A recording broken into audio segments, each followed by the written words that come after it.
First, going to be talking today about the World Series Game 3. It's been back and forth so far. It's been a pretty interesting series to watch. I bet Game 1, first five, plus a half with the Phillies.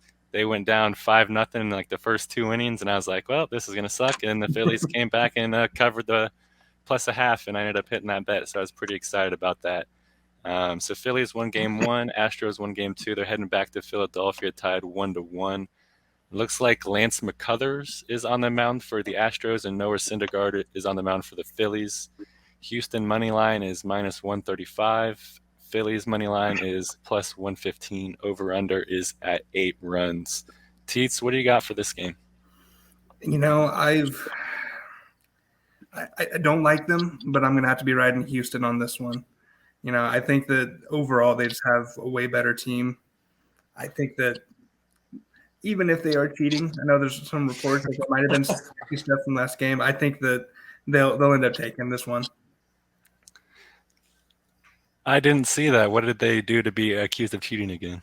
You know, I didn't dive into it enough, but I do know that they were looking at some suspicious stuff getting on the ball. You know, at Oh, one I actually point. did So see that video today. Yeah, that's interesting. yeah, Jesse, what do you got for this game? Um, I'm going to go with the Astros as well. I'm looking at the pitchers here. Syndergaard was really bad with the Angels, and the Phillies scooped him up.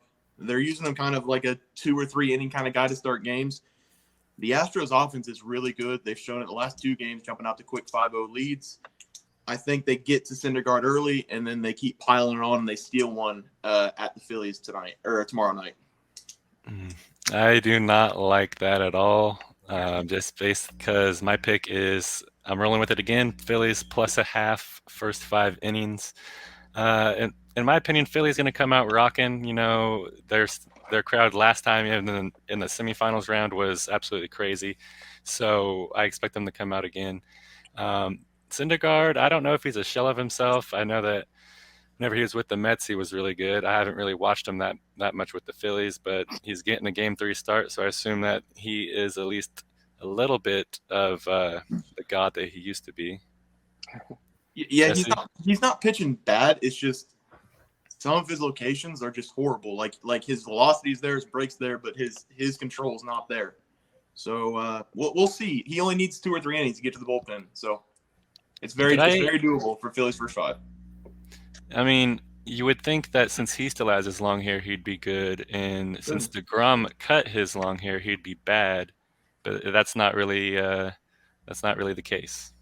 Right. It looks like Brett Zuckerlo says, "Got to go Philly on the return in Philly." It's good that someone's siding with me. And he also said illegal big barrel bat. Wow. there it is. There it is. Tyler, do you got any plays for this game? Yeah. I'm Citizen Bank Park is one of the hardest ballparks to play in the playoffs. Has been shown.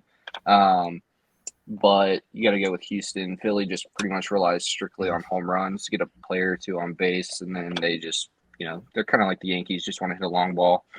I like McCullers more than Syndergaard. And once you get to the bullpen of the Astros, it's pretty hard to come back on. So I'd be riding with them. I'd probably take the money line, and then I would take the over on the runs.